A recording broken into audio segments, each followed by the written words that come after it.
Evening, friends. The fire's burning low tonight. Just a soft bed of coals now, orange and gray. The kind that don't ask for more wood, don't ask for anything at all. They just sit there, content to hold their warmth a little longer before the dark takes it. There's a thin line of smoke rising straight up, no wind to bend it, and it disappears somewhere between here and the first scatter of stars. The kind of night where the sky feels close, not pressing down, just near, like it leaned in to listen. I brought my old blanket out here, the wool one with the frayed edge that I keep meaning to mend and never do. Draped it across my knees. There's a chill that comes after sundown this time of year, early autumn, when the days still carry a memory of summer heat, but the nights have already made up their mind about which direction things are headed. You can feel it in the ground beneath you. The earth gives up the warmth it stored all day. And for a while, sitting right here on this low rock beside the fire, you're caught between the two. The last of the day's heat coming up through the stone, and the first of the night's cool settling on your shoulders. I can hear the creek from here. Cottonwood Creek, the one that gave this town its name.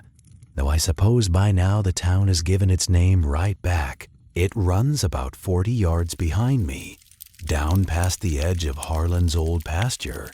Not much of a creek this time of year, more of a conversation than a current. Just enough water to keep talking over the stones. Some nights, when everything else goes quiet, that's all there is. The creek and the coals and whatever the insects have to say about it all. I've been sitting here a while now, long enough that my eyes have settled into the dark and I can see the shape of the hills to the west, that long, low ridgeline that runs like a sleeping animal against the sky. No moon yet. It'll come later, I expect. But for now, the stars have the whole canvas to themselves, and they seem to appreciate it. I was thinking, just before you came along, about train stations. Not in any hurried way, not the way a young man thinks about trains. All departure and destination, and the thrill of iron on iron. No. I was thinking about them the way you think about a particular room you once sat in for a long time. The way the bench felt, the angle of the light, the sound your boot heel made on the platform boards when you shifted your weight from one foot to the other just to have something to do. There was an evening, must have been the autumn, of 1890. I was still wearing the deputy's badge then, though by that point it had become such a part of my shirt that I sometimes forgot it was there, the way you forget about a button or a seam. Sheriff Pardee had asked me to go down to the station that afternoon. The 4:15 from Willow Bend was due, and there'd been some cargo expected. Nothing dramatic, just a crate of lamp glass for the general store and a bolt of cloth that Mrs. Fairchild had ordered from a catalog back in August. Pardee liked to have someone from the office down there when goods came through. Not because there was any trouble expected. There never was.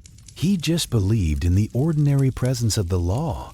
He used to say that a badge seen is a fence already built. I never fully understood what he meant by that until years later, but I went all the same. The station at Cottonwood Creek was a modest thing.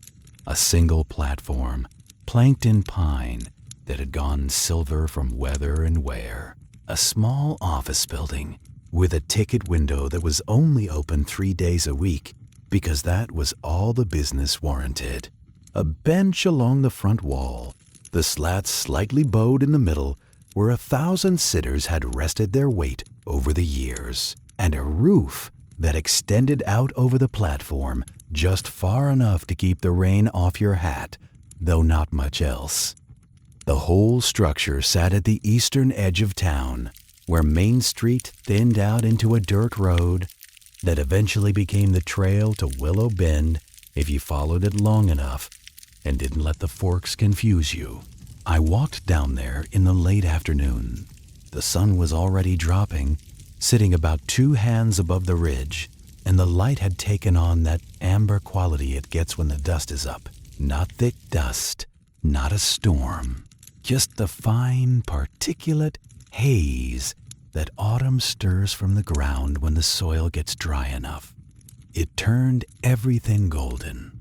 The storefronts along Main Street, the horse rails, the water trough outside the livery, all of it touched with that warm, tired light.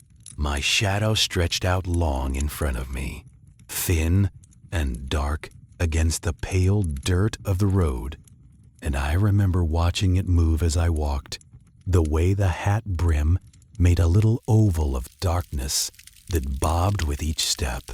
The stationmaster was a man named Orville Bunch.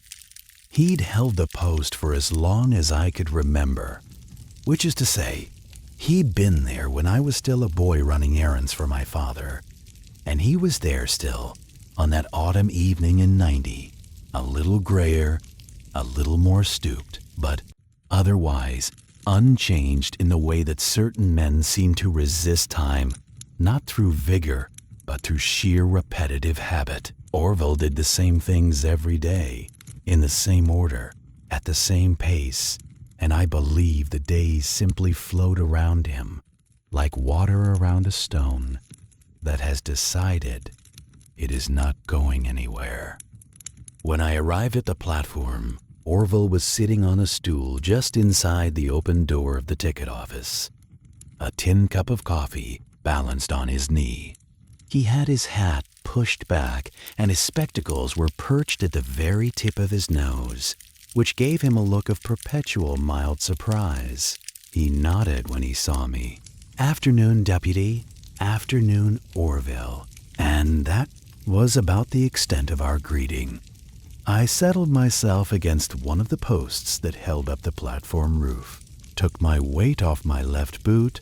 There was a stone bruise on that heel that had been bothering me for a week, and looked down the tracks toward the east, where the rails ran straight for about a quarter mile before curving gently behind a low rise of scrub-covered hills.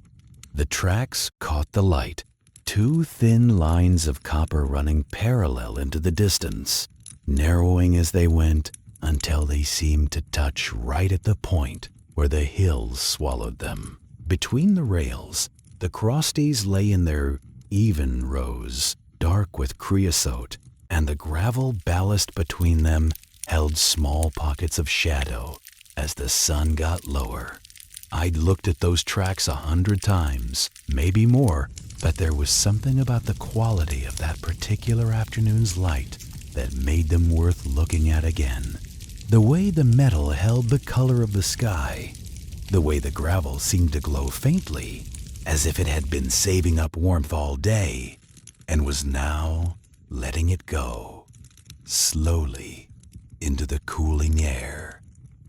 Orville took a sip of his coffee and set the cup down on the window ledge inside the office. "Train's late," he said. Not to me particularly, just to the air in general. It was the kind of observation that didn't require a response, and I didn't give one. In Cottonwood Creek, a late train was about as remarkable as a late sunset. It happened when it happened, and the world adjusted itself accordingly. I pulled my watch from my vest pocket. It was 10 minutes past 4. The 4:15 hadn't earned its name yet, but that was nothing unusual. The schedule that the railroad company printed on their timetables was, in my experience, more of a suggestion than a commitment. Trains arrived when the track was clear and the engine was willing, and the grade cooperated, and the water stops didn't take longer than expected. Out here, at the end of a spur line that branched off the main route, 60 miles to the north, we were the last stop, the final thought at the end of a long iron sentence. The train would reach us when it reached us. I slipped the watch back and let my eyes drift along the platform. The boards beneath my boots were smooth, worn down to a pale grain that showed the years in rings and lines, almost like the wood was trying to tell its own age the way a tree stump does. There were places where knots had come loose and left small dark holes, and places where the grain had risen in thin ridges from years of rain and sun. Near the bench, someone had scratched initials into the wood, just 2 letters, faded now, almost invisible unless you caught them at the right angle. I'd noticed them years ago and never found out whose they were. Didn't matter. They were part of the station now, part of its record, the way boot scuffs and coffee stains become part of a place over time. The air was cooling. I could feel it on the backs of my hands, that subtle shift when the warmth of the day begins to pull back, retreating into the ground, leaving the surface to fend for itself. The sky to the west had deepened, from pale gold to a heavier amber, and the undersides of the few clouds that sat along the ridgeline had taken on a color that was somewhere between copper and rose. Not a dramatic sunset, not one of those evenings when the whole sky catches fire. Just a quiet deepening of color, a slow change, like watching someone's expression shift from thought to thought without a word being spoken. Orville came out of the office and stood on the platform beside me, his hands in his pockets. He squinted down the tracks the way a man squints at a road when he's expecting a visitor who's running behind. "Could be a water stop held her up," he said. "The tank at Ridgepost has been giving trouble. Valve sticks?" I nodded. There wasn't much to say to that.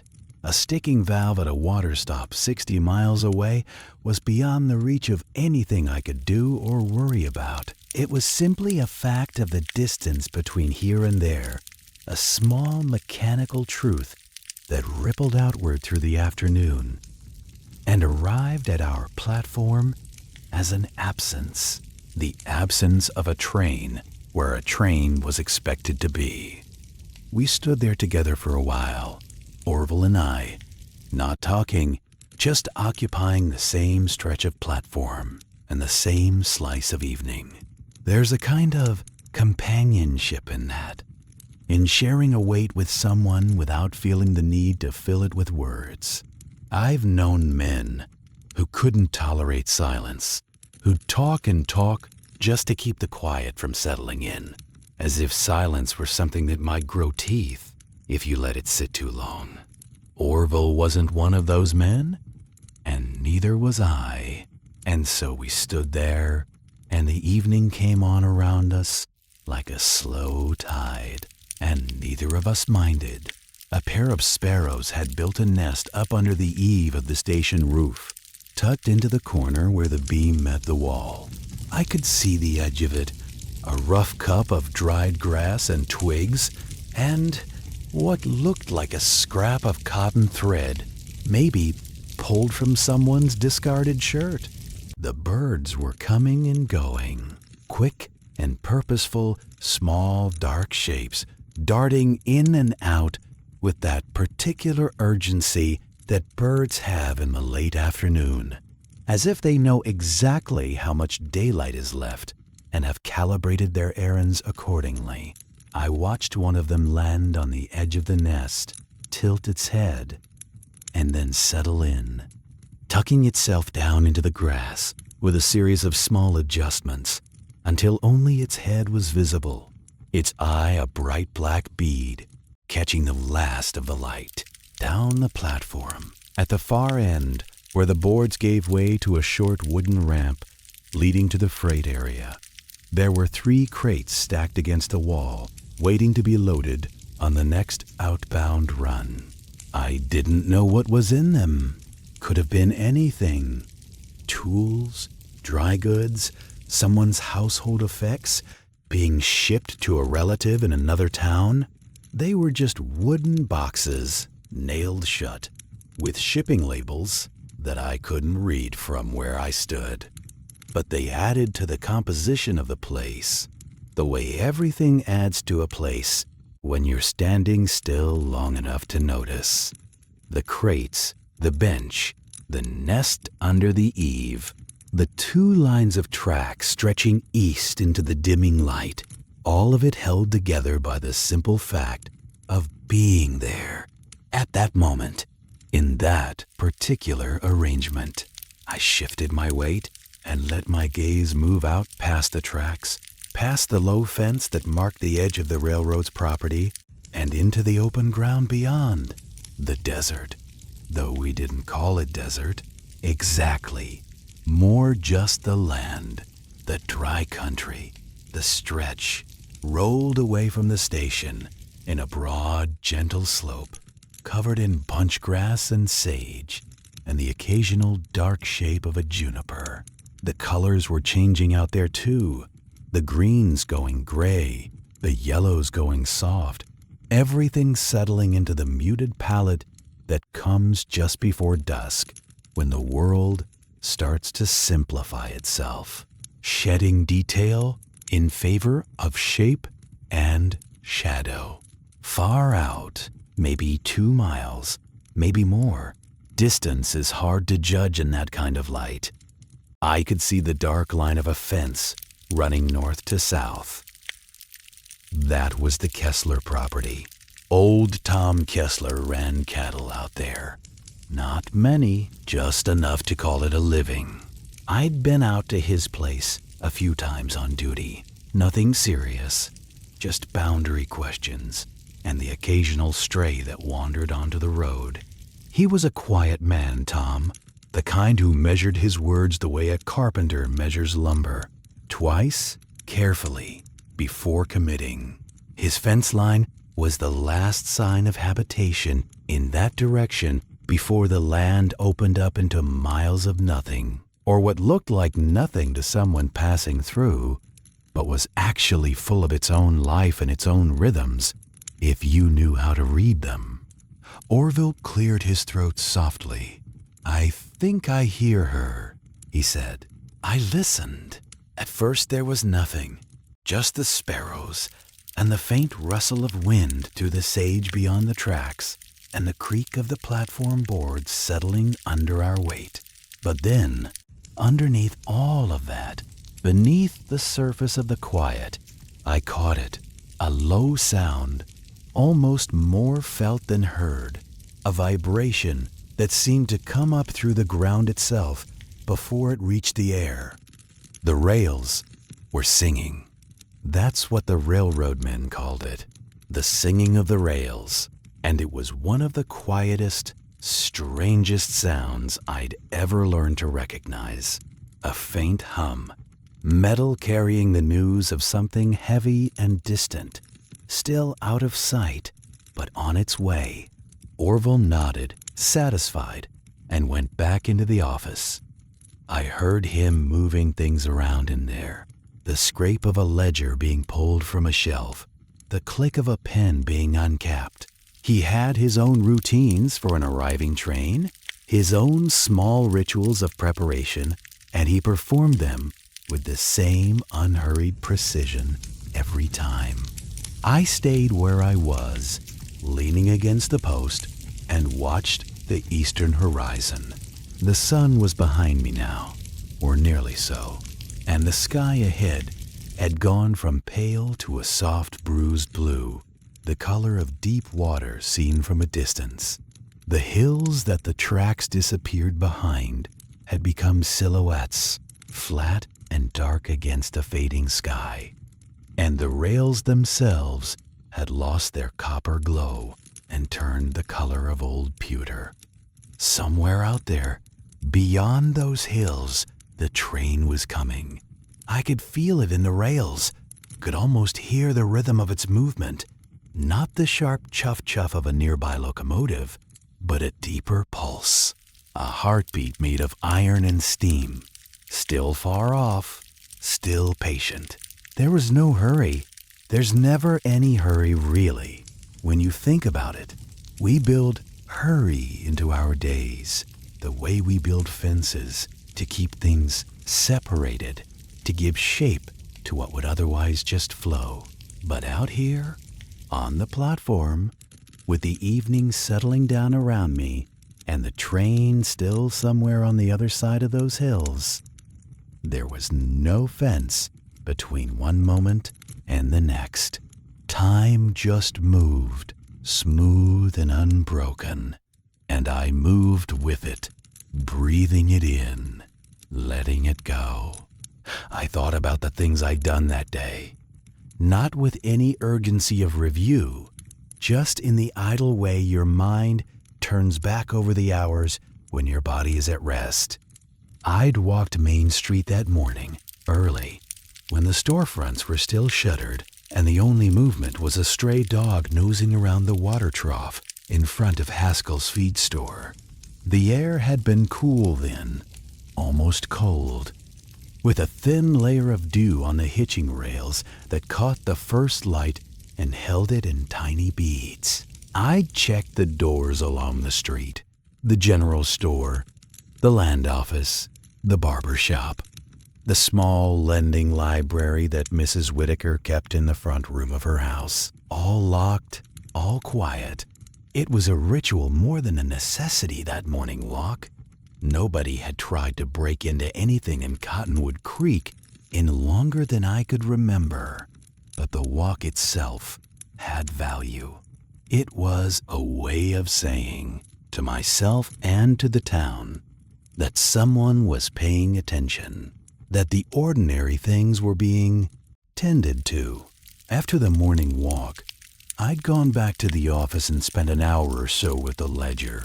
The deputy's ledger was a thick, cloth-bound book that lived on the corner of the desk, and in it I recorded the small events of each day: who came through town, what goods arrived, whether there were any complaints or concerns, the weather, the condition of the roads.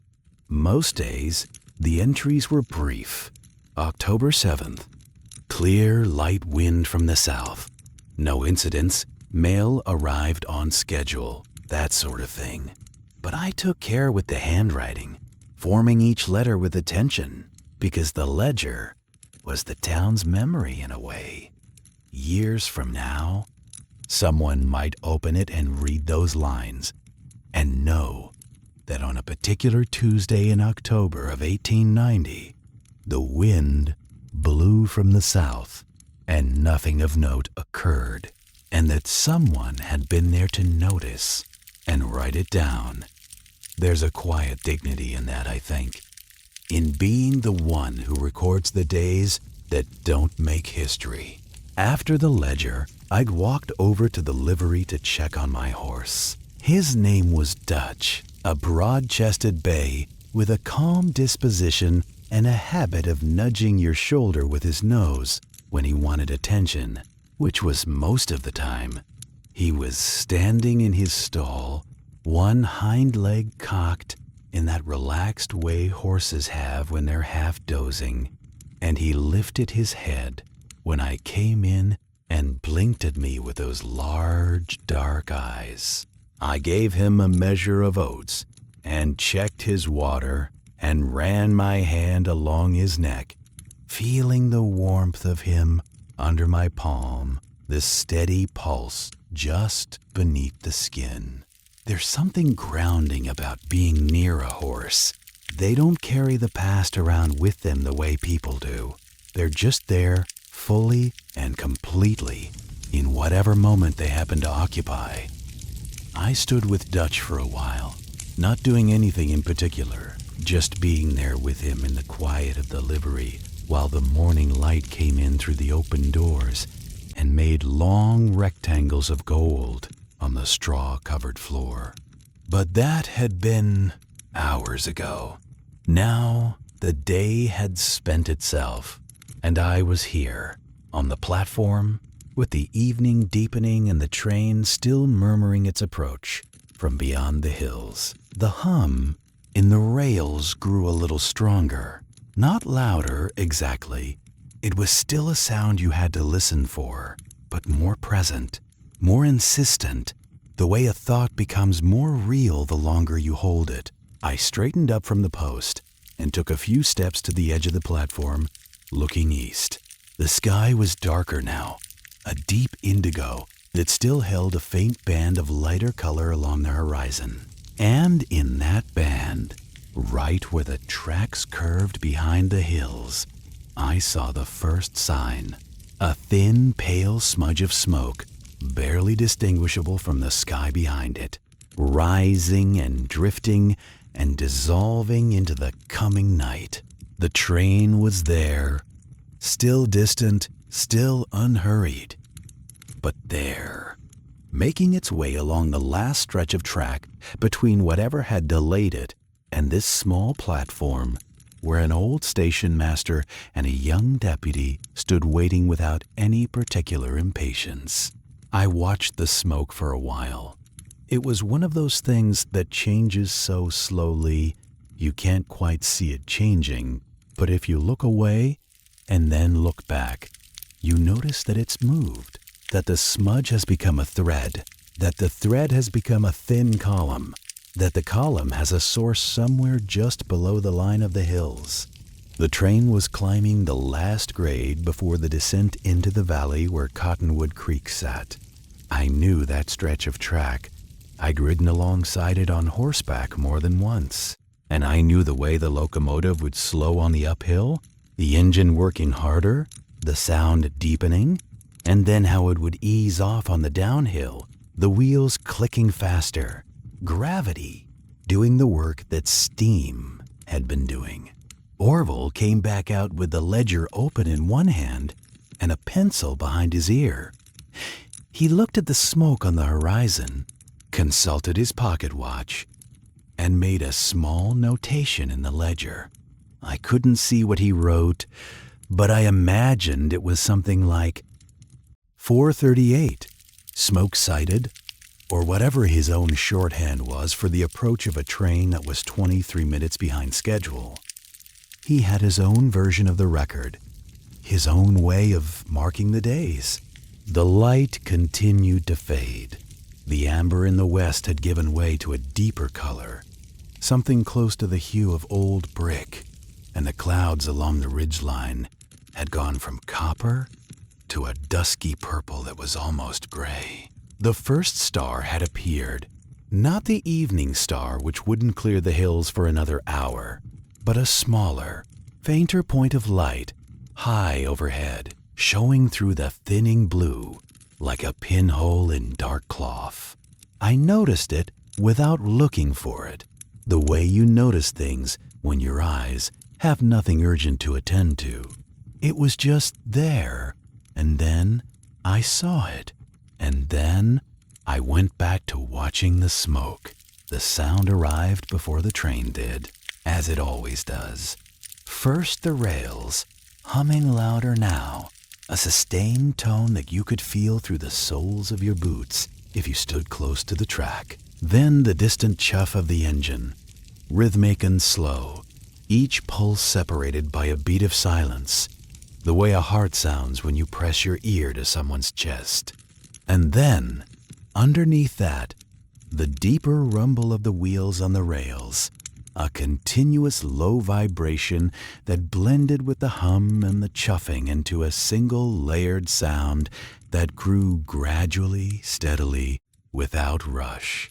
I stepped back from the edge of the platform, not because I needed to, the train was still a good distance off, but because it felt right to give the arrival its space. There's a geometry to a train coming in, the platform, the tracks, the approaching engine. They form a kind of corridor, a channel, through which the whole weight and noise and warmth of the locomotive will pass. And it felt proper to stand to the side of that channel, to let the train have its path clear, even though there was no one aboard who'd notice or care where I was standing. The smoke was thicker now, a soft gray column rising against the darkening sky, and I could see the light, a single steady glow from the headlamp, small as a match flame at this distance, but growing, It emerged from behind the hills slowly, the way the moon emerges from behind a cloud, not all at once, but in stages. The light first, then the dark shape of the smoke box behind it, then the broader form of the boiler, and finally the whole engine rounding the curve and straightening onto the last quarter-mile of track that led to the platform. The sound changed as the train leveled out. The chuffing eased, the rhythm slowing, the engineer letting off steam. As the grade flattened, I could hear the brakes now, a soft, metallic sigh, and the couplings between the cars clinking gently as the train compressed, each car nudging the one ahead of it as the locomotive decelerated. It was a small train, the engine, a tender, 2 freight cars, and a single passenger coach at the rear. That was about the size of what Cottonwood Creek warranted on a weekday run. The passenger coach had 2 lanterns lit on either side of the rear platform, and their glow swung gently with the motion of the car, casting small, shifting circles of yellow light on the gravel below. Orville had moved to the far end of the platform, near the freight ramp, and was consulting a slip of paper, his manifest, the list of what was expected. He held it close to his face in the failing light, his spectacles catching a glint from the approaching headlamp. I stayed where I was, hands in my coat pockets, watching the train come in with that particular slowness that the last 100 yards always seem to have, as if the train itself is reluctant to stop, reluctant to exchange its motion for stillness. The locomotive passed me first, and I felt the heat of it, a wave of warm air that smelled of coal smoke and machine oil and hot iron, a smell that was not unpleasant, but was very much its own thing, belonging only to trains and to the places where trains stopped. The wheels were enormous from this close, taller than my belt buckle, and they turned with a ponderous grace that belied their weight. The connecting rods rose and fell, slower and slower, and the pistons let out soft sighs of steam that drifted across the platform in thin white wisps. The train eased to a stop with a final long exhale. The brakes set, the couplings settled, and then, for a moment, everything was still. The engine, the cars, the platform, the evening air, even the sparrows had gone quiet. It was one of those small, complete silences that sometimes appear between one thing and the next, like the space between breaths, and I stood in it and let it hold me for as long as it lasted. Then the sounds began again. The new sounds, the sounds of a train at rest, the tick of cooling metal, the soft hiss of steam from the valve, the creak of the wooden coaches settling on their springs. The engineer leaned out of the cab window, a heavy-set man with soot on his cheeks and a cap pushed back on his head, and raised a hand to Orville in greeting. Orville raised his hand back. No words, just the acknowledgement of one man's arrival by another man who'd been waiting. I walked along the platform toward the passenger coach, not because I expected anyone in particular. Pardee hadn't mentioned any passengers, but because the walk gave me something to do, and because I was curious in the mild, unhurried way that a quiet evening encourages. The coach windows were lit from within, a warm yellow glow that stood out against the darkening sky, and as I passed each one, I caught brief glimpses of the interior. The dark wood of the seat backs, the brass fittings of the luggage rack, the pale oval of a lamp globe mounted on the wall. Most of the seats were empty. Near the rear of the coach, I could see one passenger, a woman in a dark traveling dress, sitting by the window with a book open on her lap. She wasn't reading. She was looking out at the platform, at the station, at the small town beyond, with the expression of someone seeing a place for the first time and trying to decide what to make of it. Her face was calm, composed, touched by the warm light from the lamp above her seat, and there was something in her stillness that reminded me of the way the land looks at dusk, settled, quiet, waiting for whatever comes next without any apparent anxiety about what that might be. She didn't notice me, or if she did, she gave no sign. I walked on, past the coach to where Orville was directing the freight handler, toward the 2 crates that had been loaded onto the forward car. The lamp glass for the general store and the bolt of cloth for Mrs. Fairchild. Small things, ordinary things. The quiet commerce of a small town that kept itself going by the steady accumulation of such deliveries, week after week, season after season. I helped carry the crate of lamp glass down the ramp. It was heavier than I expected, and the glass inside shifted and clinked softly with each step, a sound like distant wind chimes. We set it on the handcart that Orville kept by the ramp, and Orville made another notation in his ledger, and that was that. The bolt of cloth came next, wrapped in brown paper and tied with twine, lighter than the glass but awkward to carry because of its length. We leaned it against the wall of the station office, where Mrs. Fairchild would send someone to collect it in the morning. The freight handler, a young man I didn't recognize, probably new to the line, jumped down from the car and brushed his hands on his trousers. He looked around at the station, at the town beyond, at the hills going dark against the sky, and I could see him taking it in the same way the woman in the coach had taken it in, with that particular expression of someone who is passing through and knows it, who is seeing a place they will likely never see again, and is giving it the brief, respectful attention that such a place deserves. "Anything else?" Orville asked him. The young man shook his head. "That's the lot for Cottonwood Creek." Orville nodded. "Safe travels, then." The handler climbed back aboard, and Orville walked to the front of the train to exchange a few words with the engineer. I couldn't hear what they said. Their voices were low, and the engine was still ticking and hissing.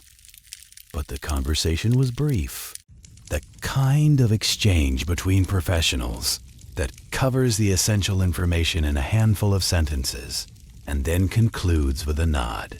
I drifted back toward the passenger coach. The woman was still in her seat, still looking out the window, though now her gaze had shifted upward, toward the sky.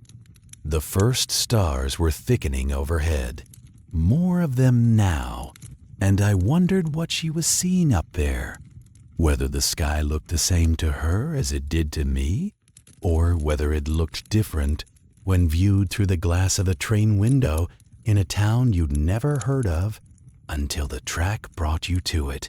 The conductor appeared on the rear platform of the coach, a lantern in his hand. He was an older man, tall and thin, with a mustache that had gone white at the tips. He set the lantern on the railing and looked out at the platform with the unhurried gaze of someone who has stood on the back of 1,000 trains in 1,000 small towns and has learned to appreciate each, one for the brief particular moment it offers. I raised a hand. He raised his back. The whistle blew. A single low note, not the sharp blast of urgency, but the gentler sound of departure, of a train preparing to resume its journey. The wheels began to turn, slowly at first, the connecting rods lifting and falling with the careful precision of a clock mechanism. Steam billowed from beneath the engine, white and thick, rolling across the platform in a warm, damp cloud that smelled of rain and iron. The couplings tightened, one by one, each car tugging the next into motion, and the whole train began to move, easing forward with a gradual acceleration that seemed to take its time, as if the locomotive understood that there was no particular reason to rush. I watched it go. The coach passed me, window after window, each one a small frame of warm light moving through the deepening dark. The woman was still at her seat. As the coach slid past, she turned her head, and for a moment, just a moment, her eyes met mine through the glass. She didn't smile, didn't nod, just looked. And then the window was passed, and the next one came, and the next, and then the rear platform with the conductor and his lantern, and then the red tail lamp, glowing like a small coal, receding down the track. The sound diminished slowly. The chuffing grew softer, the rhythm faster as the train picked up speed on the level ground east of town. The rails hummed, then murmured, then fell silent. The smoke drifted and dispersed. The tail lamp shrank to a point, to a speck, to nothing at all. And then it was just the station again.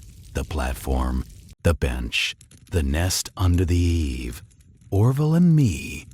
The evening. Orville collected his things, the ledger, the manifest, the pencil, and went into the office to lock up. I heard him moving around in there, the scrape of a drawer, the click of a latch. He came out a minute later, his hat pulled down and his coat buttoned to the chin. "Quiet one tonight," he said. "They usually are," I said. He nodded.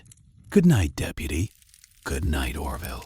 He walked off toward his house, which sat about a quarter mile south of the station, a small clapboard place with a light in the window that his wife always kept burning until he came home. I watched him go until his shape merged with the shadows along the road, and then I turned back to the platform and stood there a while longer, alone, listening to the night settle in. The air was cool now, properly cool, and I turned up the collar of my coat. The stars had fully claimed the sky, thick and bright, the kind of sky you only get when the nearest city is 100 miles away, and the only light for miles is whatever fire you've built yourself. I could see the broad sweep of the Milky Way arching overhead, a pale river of light that always made me feel both very small and very content, the way a man feels when he's standing in a room that's much larger than he needs, but is glad to be in all the same. I began the walk back to town. The road from the station to Main Street was maybe a quarter mile, and I took it slow, letting my boots find their own pace on the packed dirt. The sound they made was soft, a steady, unhurried rhythm that matched the pace of my breathing. To my left, the open land stretched away into darkness. To my right, the first buildings of town began to appear. The back of the livery, the side wall of the feed store, the narrow alley that ran between the barber shop and the land office. Windows were lit here and there, small squares of amber warmth in the blue-gray dark, and I could see the shapes of people inside, going about their evenings. A figure at a table, a shadow moving past a curtain, the brief flare of a match being struck. Main Street was quiet. Most of the shops were closed, their awnings rolled back, their doors latched. The only business still open was the saloon, and even that had a subdued quality about it tonight. Just a low murmur of conversation and the faint clink of glass coming through the batwing doors. A horse stood tied at the rail outside, its head low, dozing. I paused to check the cinch on its saddle. A habit, nothing more. And then moved on. I made my rounds. That's what we called it, the evening walk through town, checking doors and windows, noting anything out of the ordinary, which was almost never anything at all. The general store? Locked. The land office? Locked. The barber shop? Locked, with the striped pole motionless in the still air.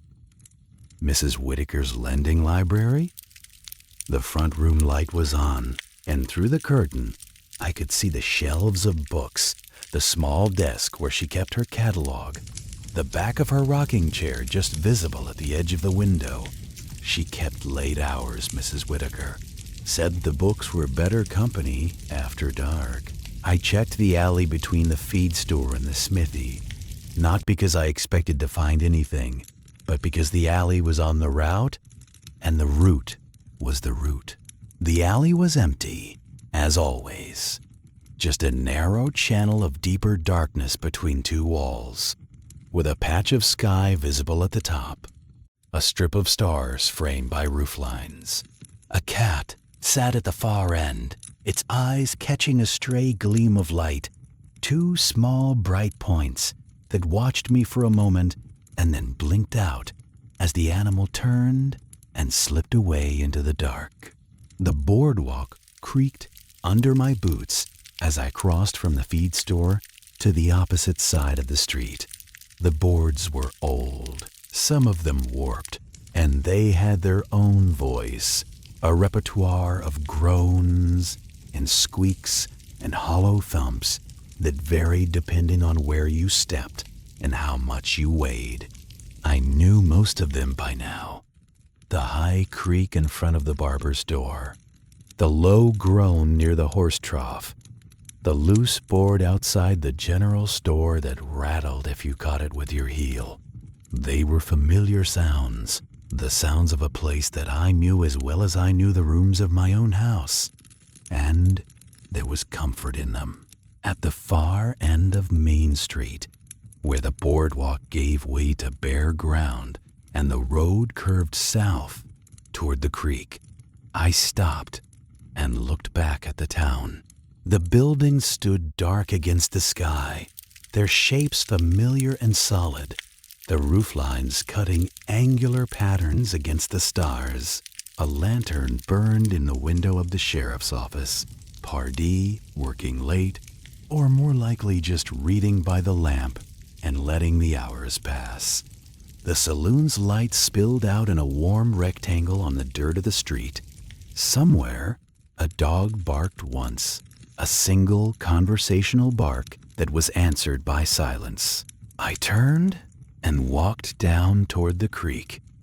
The path was well worn, a narrow track through the bunch grass that led to a flat spot on the bank, where on warmer evenings, you could sit on a fallen cottonwood log and listen to the water and think about nothing at all. The creek was low this time of year, as I said, just a thin ribbon of water over smooth stones.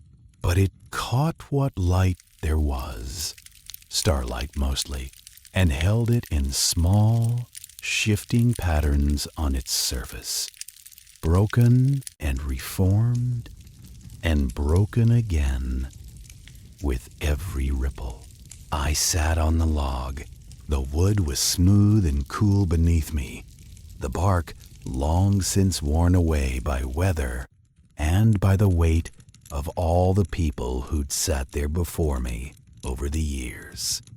I could hear the water clearly now, a soft, continuous murmur that had no beginning and no ending, just an ongoing conversation between the creek and the stones and the roots of the cottonwoods that lined the banks. A frog croaked somewhere downstream. Another answered. Then silence, except for the water. I thought about the woman on the train, not in any particular way, not with longing or curiosity or anything as strong as that. Just thought about her the way you think about a bird that landed on a fence post near you and then flew off. She'd been there, in that moment, in that window, looking out at a town she didn't know, and then the train had carried her on, and that was the whole of it. I wondered where she was going. I wondered if the book on her lap was any good. I wondered if she'd remember Cottonwood Creek in the morning, or if it would have already blended into the long string of small towns that the track threaded together like beads on a wire. It didn't matter. That was the thing about people passing through. They came into your field of vision for a moment, brief and vivid, and then they were gone, and the space they'd occupied closed up behind them like water closing over a stone. You couldn't hold on to them any more than you could hold on to the light from a lantern that someone carried past your window. But you could notice them. You could give them that, the simple human act of noticing, and that was enough. The evening deepened. The stars turned slowly overhead, the constellations wheeling on their ancient tracks, unhurried, unconcerned. The frog chorus grew, swelling and fading in waves, a rhythm that had nothing to do with human time, and everything to do with the older, slower time of the creek, and the mud, and the season. I sat and listened and let the cool air settle around me like a second coat, and my thoughts slowed and quieted until they were just another part of the night sounds, indistinguishable from the water and the frogs, and the faint rustle of cottonwood leaves turning in a breeze so slight I couldn't feel it on my skin, but could hear it moving through the branches above me. After a while, I couldn't say how long, and it didn't matter. I got up from the log and walked back to town. My house was at the south end of Main Street, a small place, one story, with a covered porch just big enough for a chair and a boot scraper. I'd left a lamp burning in the front window, low, just enough to find the door by, and it was still burning when I got there. A small, steady flame behind the glass, warm and patient. I let myself in, hung my hat on the peg by the door, and sat down to pull off my boots. The house was quiet, the way an empty house is quiet, not lonely, just still. The lamp threw soft shadows on the walls, and the floorboards creaked once, settling, as if the house were sighing. I sat there for a minute in the chair by the door, one boot off and one still on, and I thought about the sound the train had made when it left the station, that low, single whistle note, and how it had faded into the distance until it became part of the silence. Not gone exactly, just absorbed the way a color fades into the color next to it, until you can't quite tell where one ends and the other begins. And I think about that now, sitting here beside this fire that's nearly gone to ash. That evening, that platform, the way the rails hummed before the train appeared, carrying the news of its approach through the metal itself, through the ground, through the soles of my boots. The way Orville stood there, with his coffee and his spectacles, and his quiet certainty that the train would come when it came. The way the sky changed from gold to copper to purple to that deep final blue that isn't quite black but is close enough that you stop trying to name it. It was a small evening. Nothing happened really, except the things that always happen. The light faded, the train came, the goods were unloaded, the people continued on their way. But I've carried it with me all these years, the way you carry a smooth stone in your pocket, not because it's valuable, but because it fits the shape of your hand, and the weight of it is reassuring. The fire's about done now, friends. Just a few coals left, glowing faint and far apart, like the last houses on a road that leads out of town and into the open country. The air's cooled down enough that I can see my breath if I look for it, a thin ghost that appears and fades, appears and fades. The creek's still talking. The stars are still up there, going about their business.